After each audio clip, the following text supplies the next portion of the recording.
Now you talk about terror. What about for me? I've been terrorized all my day. All my day.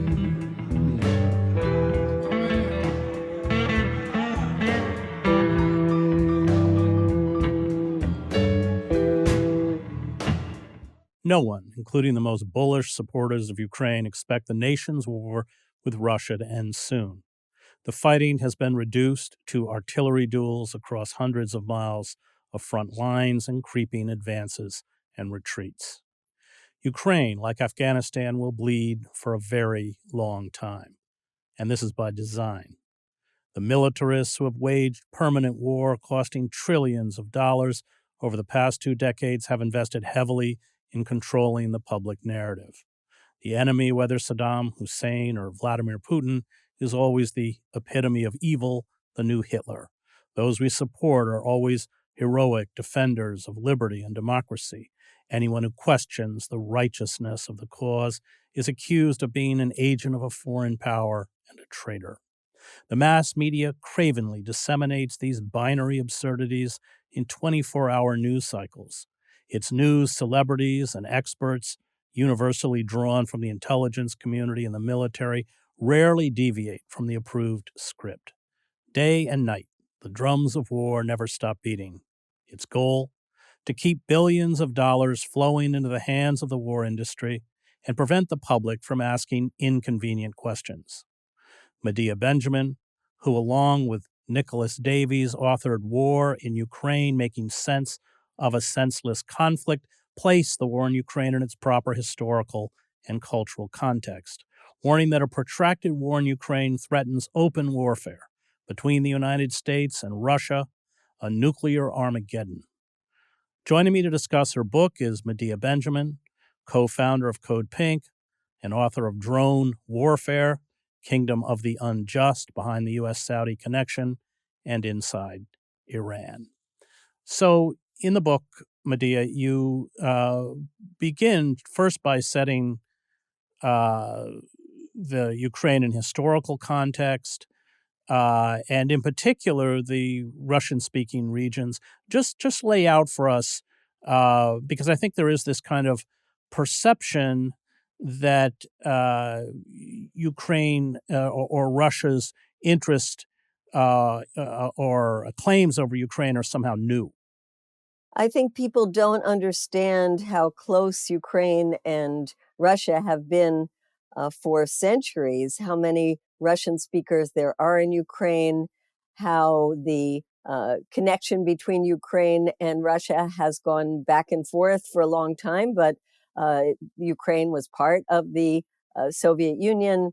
And places like Crimea, people in Russia have told me that the Americans might think of the state of Alaska.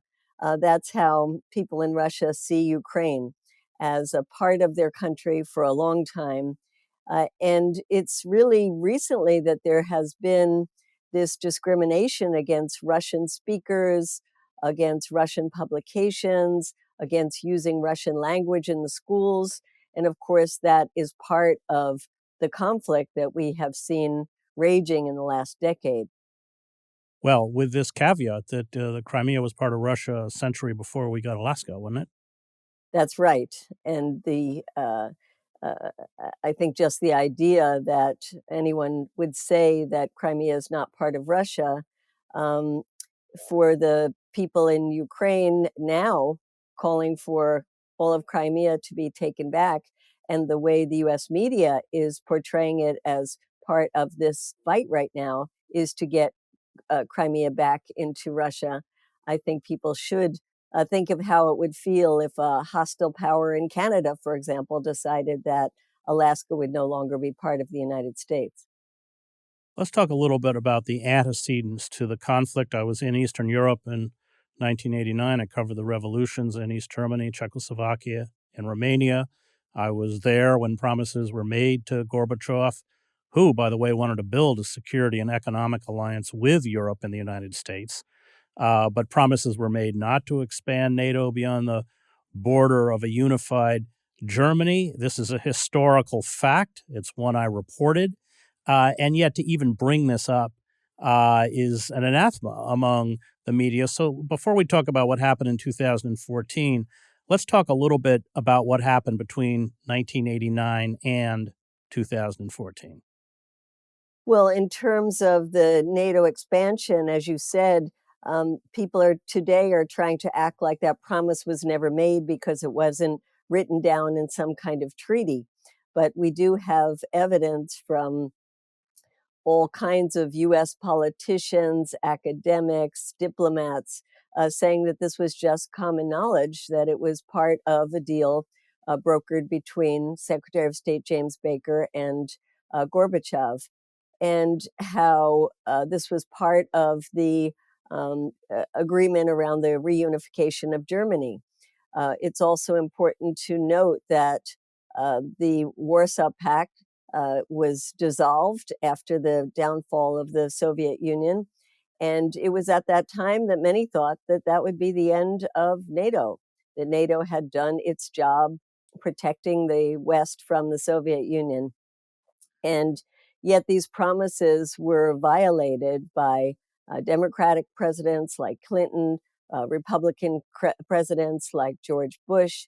In fact, it was at that 2008 meeting of NATO in Budapest where George Bush twisted the arms of other leaders in NATO to say that we would promise membership to Georgia and to Ukraine against the best interests of the region and against many of the other NATO members that knew that that would be tremendously problematic, which is why they agreed to make the announcement, but not to set a date. And then as progressive from there, the continuous US expansions that not only went eastward, but went right to Russia's border are somehow disregarded today. But it is important to try to imagine what it would be like in the United States if a hostile force, let's say in Mexico or in Canada, were building bases right on our borders. And the NATO expansion was also accompanied by the redesign of NATO, not to be a defensive alliance, but to be an offensive one. We saw that in Yugoslavia, and then we saw it far from the North Atlantic countries when NATO got involved in the invasion of Afghanistan, in the invasion of Libya, and not in the beginning, but later on in the US occupation of Iraq as well. So Russia was seeing not only the movement of NATO towards its borders, but it also saw the increasingly aggressive nature of NATO itself. And it's despite this, Putin in the beginning cooperated in the so-called war on terror. Of course, they had problems with Islamic extremism after the wars in Chechnya. Russia provided resupply routes for U.S. troops in Afghanistan. There was a real effort on the part of the Russian government to reach out. Well, yes, and that has been the case even in more recent times when Russia worked with the United States, for example, to get an agreement on the Iran nuclear deal, when Russia worked with the United States around Syria to try to solve this crisis around Syrian biological weapons. I think there are many examples that we can point to today of Russia working with the United States, which is one of the reasons why it's so ridiculous to hear this common phrase that you can't negotiate with Putin, you can't negotiate with Russia. The U.S. has been doing it for quite a long time. What do you think is driving the hostility towards, or what drove it? I'm not defending, of course, the war in Ukraine, as you don't either. Preemptive war is a war crime. But what drove that hostility? Andrew Bacevich argues that it was just the hubris of a broken Soviet empire and a weakened Russia. I've got to believe that the billions in profits that are being made by the war industry by refitting Warsaw Pact countries with NATO equipment was also a factor. But what do you believe drove this hostility? I think there are many factors behind it, and you named some of it. We also have within the Democratic Party the last years of the demonization of Russia around Russiagate, instead of admitting that Hillary Clinton was a bad candidate, blaming the Russians on the victory of Donald Trump. The war, both, we know that we have two war parties. I think the Republicans are more focused on China as the adversary, and the Democrats more focused on Russia. But in any case, we have this growing militarization that has taken over NATO, but a militarization of Ukraine by the US. And even under Obama, we see that right after the Minsk agreement was signed and there was supposed to be some peaceful solution to the conflict in the Donbass, you see him sending weapons to Ukraine, supposedly defensive weapons. And now, of course, all of that charade of defensive versus offensive have been lifted. But it has been both Democrats and Republicans who have really pushed for increased hostility towards Russia, increased militarization of Europe. And this is also a way to get Europe totally behind the United States. Whereas I think with the Europeans, like the Germans and many other European countries, becoming so dependent on Russia for their energy supplies, the US was trying to find a way to sever the ties between Western Europe and Russia and make sure that Western Europe was solidly behind the United States. And this terrible invasion by Putin has given them exactly what the U.S. wanted. Let's talk about the Minsk agreement. This was an agreement that the Ukraine never honored. Explain what it was and what it was meant to do. When the Maidan protests began and they were overtaken by violent protests and a government that was corrupt, but an elected government was overthrown, there was the protest that happened in the Donbass, and a civil war broke out between the supporters of Russia inside the Donbass and the opponents, many of them hard right elements that had neo-Nazi origins, like the Azov Brigade. And the European Security Organization sent in monitors after an agreement was reached that there would be greater autonomy given to Donbass, that there would be elections there, that there would be talks between the leaders of the breakaway republics and the heads of state in Ukraine. That political part never happened. What happened was that the monitors did indeed come in, and many of the explosions of the conflict, of the killing that happened in the first year, was calmed down by the presence of these monitors. But the political agreement was never implemented. There was never an election that was held. There were never the talks with the leaders of the breakaway republics. And every time one of the leaders in Ukraine tried to go ahead and implement the process, they were threatened by the extreme right.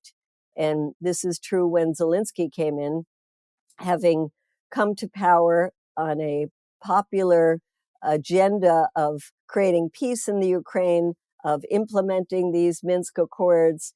Then he was threatened, his life was threatened by the extreme right, saying that they would hang him from a tree if indeed he went ahead with this.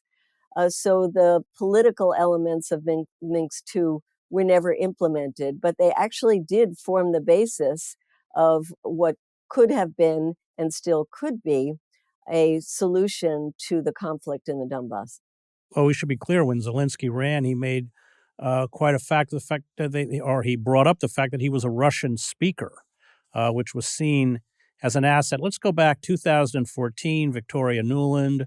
I think the U.S. put, $5 million? Explain what happened. Many, Russian speakers in Ukraine argue this was a coup. Um, uh, and I think there's much validity of that. But explain, and also the intrusion of the United States into the domestic politics of Ukraine, something the Soviet experts like George Kennan and even Burns argued was dangerous. Absolutely. When you saw the protests that broke out against an unpopular and corrupt government that was uh, talking to both the Europeans about joining the European Union as well as joining an economic pact with Russia, there were segments of the population that rose up and said, "We want to be pro-Western. We don't want these ties with Russia." And they started a peaceful protest, and that gathered steam and was overtaken by violent, extreme right elements. Now, there were talks going on between the Ukrainian leadership, the government in power, and the European countries to say, how can we come up with a solution to this? And they planned on having new elections. This was not good enough for those right wing elements, and they decided that they were going to continue to escalate. And they took over the building in Parliament. They forced the government in power out, and they started this violent actions in reaction to the breakaway republics in the Donbass. So Victoria Nuland was the Assistant Secretary of State at the time, and she was directly involved in trying to engineer what would be the outcome of these protests, who would be in charge. It's quite astounding that we have that audio tape of her talking to the U.S. ambassador in Ukraine about how they were going to disregard, although she didn't use that nice word, she used another word, the European Union and the person that they wanted to put in power, and instead put in who the U.S. had wanted to put. We have a video that we did to accompany our book, Chris, in which we show her out in the Maidan giving out sweets to the protesters, but her role in this was not very sweet. And I think in years to come, just as we've seen the National Security Archives and other groups get documents long after the fact about U.S. involvement in coups in other countries around the world, we have yet to see the extent of the U.S. involvement. But we know that the National Endowment for Democracy, we know that the U.S. State Department was heavily involved in promoting the protests and heavily involved in deciding who exactly would come to power. I want to go back to the Azov Battalion and these neo-fascist elements because there's a strong fascist tradition in Ukraine going back to World War II. This was also true, of course, when I lived in Croatia with Ustasha. But explain that. And then after the fall of communism, you saw the resurrection of these fascistic or fascist-allied movements. They kind of sprouted back up out of the soil. Well, that's right. And there were several different branches of them. And they also had their political party, which at one point in 2016, I think they got about 10% of the electorate. And then in the elections after that, got a much smaller amount. And so people say, well, they're not important because they have no significant power when it comes to the elected government. But that's not where their power lies. Their power lies in the paramilitary groups and the armed elements and the ones who refuse to allow the Minsk Accords to be implemented, and the ones that have been fighting and killing many people in the Donbass. They are the ones who have the power. They are the ones right now that are stopping Zelensky from negotiating as he tried to do early on, because he has gotten threatened when he talked about a compromise that would include some autonomy for those breakaway republics, and they pushed back and said, no, we want every inch of Donbass to go back to Ukraine. So their power has been in the military, and that's why there were years ago, there were elements in the US government like Rokana who tried to stop US weapons from getting into the hands of the Azov battalion because of their human rights abuses, because of their Nazi ties. And yet, after the invasion of Russia, that has all been swept away, and the weapons are just pouring in. And we have no idea who is getting those weapons. We have no idea how much this is empowering not only the neo-Nazi elements in Ukraine, but similar right-wing fascists who have come in to join in the fight from many places around the world. And just like we see the pouring in of U.S. weapons in places like Iraq and Afghanistan, what it led to, the creation of groups like ISIS, I fear that in the future, and let's hope we don't go towards nuclear war, but in the future, we will see the tremendous empowerment of these groups with so many of the weapons that the U.S. has sent in. And I think I'm right when I say the estimate is there are hundreds of internationals who have joined the Azov battalion. Is that correct?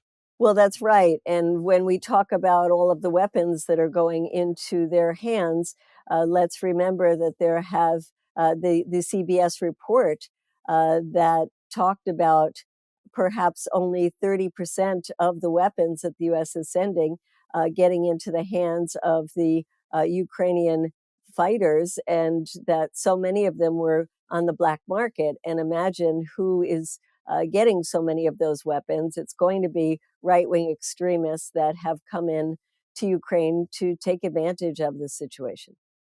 So after what's called the coup of 2014, but certainly the installation of an anti-Russian government, you also saw NATO become very heavily involved in Ukraine.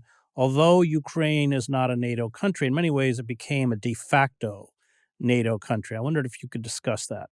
Well, it's interesting that Zelensky himself, when he recently made his fast track application for NATO, said as much. He said, we are a de facto member of NATO and we'd like to be a de jure, i.e., a legal member of NATO. And when you look at how, starting in 2015, the US, the West, NATO poured in weapons and trainers and trained 10,000 Ukrainian troops every single year. Chris, when the Russians invaded and the Western press said that they were going to crush the Ukrainians, many people did not realize that about 100,000 Ukrainian troops had already been trained and equipped by NATO. So certainly there was a lot of preparation that led up to the kind of resistance that we're seeing today. And the fact that the U.S. is using its intelligence to help the Ukrainians with their targets. So its weapons, its training, its intelligence. I mean, how much more do you need to say that the U.S. is involved and that NATO is involved in this war? It's kind of a charade to say that we don't have troops on the ground, so this is not a proxy war. This is not a direct involvement. But you have a lot of CIA agents on the ground.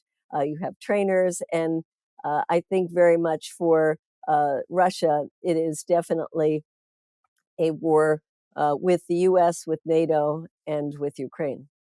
Why such staggering sums of money of over $50 billion? The State Department budget is, I think, about $60 billion, or the request for 2023. I mean, it is just eye-popping sum of money and the spigot's been turned on. There's kind of no end in sight. Can you talk about the cost of the war to the U.S. taxpayer? Well, it is absolutely staggering, Chris, and I think the US taxpayer has no inkling that this is happening. On the one hand, you have the justification for increasing the Pentagon budget itself now to over $800 billion dollars, when there should have been a quote peace dividend now that the US is no longer in Afghanistan. But the war in Ukraine was used to justify this tremendous increase in the Pentagon budget. But the Ukraine money, and it including the military budget for Ukraine, is separate from the Pentagon budget. So it's on top of that. And yes, we saw that astounding vote for $40 billion. I mean, we can all imagine all kinds of things that we could be doing in this country with $40 billion. And there was not a peep from a Democrat when that vote happened. More recently, there's been another $13 billion, and the year isn't even over yet. You compare this to the budget of the State Department. I've heard many people in the environmental movement, particularly in other countries, comparing it to what they see as the existential crisis for the planet of the environment, and saying that there was this global climate fund that was supposed to be funded a decade ago for $100 billion. They never got more than $10 billion.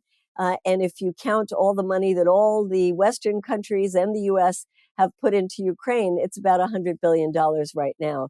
So yes, these are astounding sums of money.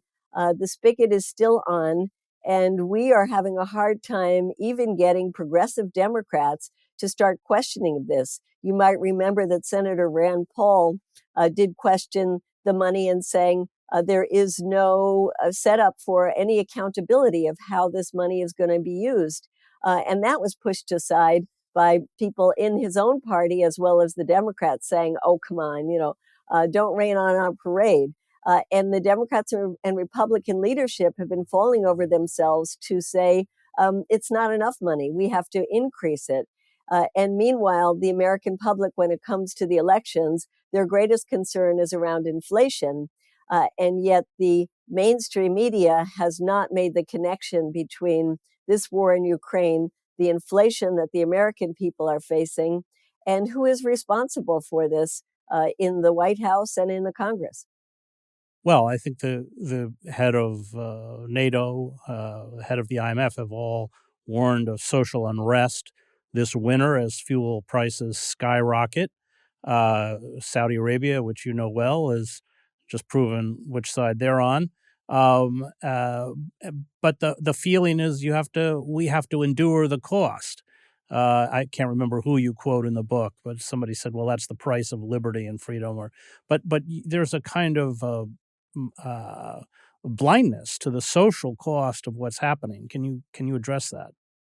Yes, absolutely. I feel that the entire world is being affected by this war in so many different ways. One is by the difficulties of getting the grain out from both Ukraine and Russia, and the fertilizers from Russia that have affected the global hunger crisis and have increased food prices everywhere.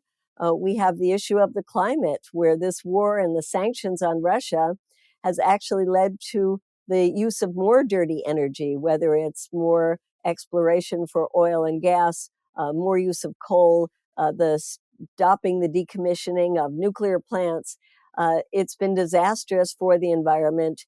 And the increase in militarization, we talked about the increased budget in the United States, but this is happening in all of the NATO countries. It's happening in Russia. It's happening in China. And this has a terrible effect on people around the world as well, because it's money that should be used for other causes. It strengthens the hardliners in all of our countries. It strengthens NATO.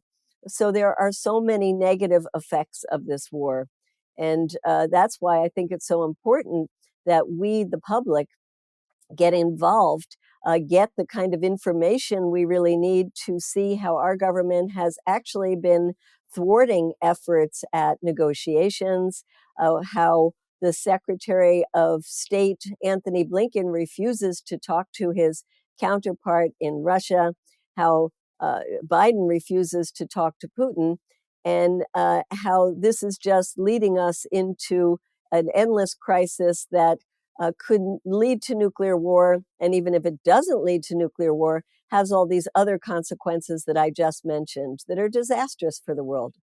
Well, during the Cuban Missile Crisis, I think Kennedy spoke to Khrushchev almost daily, which prevented a kind of nuclear incident. How worried are you about where we're headed? I mean, the rhetoric has been ramped up. You have the pimps of war, the Elliot Abrams and the Robert Kagans and others assuring us that Russia will never use nuclear weapons, including tactical nuclear weapons. I've covered war long enough to tell you that once you open that Pandora's box, you don't control it. No one controls it. If this conflict continues, what do you see happening? Well, I certainly see the real possibility of nuclear war, and it terrifies me, which is why I'm going on a 50-city tour, organizing, getting people active. But I find, Chris, that while older people understand the threat of a nuclear war and are terrified about it, it's something that younger people really don't understand. It doesn't resonate with them. They don't have the history that some of us have of hiding under our Right, desks. right. Um, but what they resonates with them is the climate crisis. And so I've been talking more about the connections of this war and the climate issues. But I think that both of them, and the fact that the President Biden just talked at one of his fundraisers at the home of the Murdoch family about the possibility of a nuclear Armageddon is just the first time that he's really uh, mentioned this as a real possibility. And I don't think that those in the U.S. Leadership are taking it seriously enough. Many of them say he's only bluffing. But Chris, it's odd because some of them say, well, Putin's a madman. Well, if he's a madman, wouldn't you really want to make sure that you have some negotiations going on so he doesn't use nuclear weapons? And when you bring up the Cuban Missile Crisis, I think we have to go back and recognize what John F. Kennedy said, which is you don't push a powerful nation into a position where they have to choose between a humiliating defeat and the use of nuclear weapons. And that is exactly what Biden is doing today, cornering Putin, trying to humiliate him into a defeat that would hopefully, according to the U.S. government, mean his demise. And yet, when you corner the leader of a powerful nuclear nation, you are courting just Armageddon. Well, Henry Kissinger gave the same warning. It pains me to be on the same side as Kissinger, but he said exactly the same thing. That's right. And he asked, where is this headed? And I think that is a question we have never heard Biden answer. Where do they hope this is going to go? Is it really realistic to think that Ukraine can, quote, win this war by taking back every inch of territory? Absolutely not. What does it mean to weaken Russia? Do they want to see Putin leave? Well, who do they think is going to take over? Somebody perhaps more extreme? So I would like more questioning publicly of Biden about where he thinks this is going to end, because we have never heard any rational discourse about what the U.S. government thinks can be the end game of this. That was Medea Benjamin, co-author of War in Ukraine, Making Sense of a Senseless Conflict. I want to thank the Real News Network and its production team, Cameron Granadino, Adam Coley, Dwayne Gladden, and Kayla Rivera. You can find me at chrishedges.substack.com.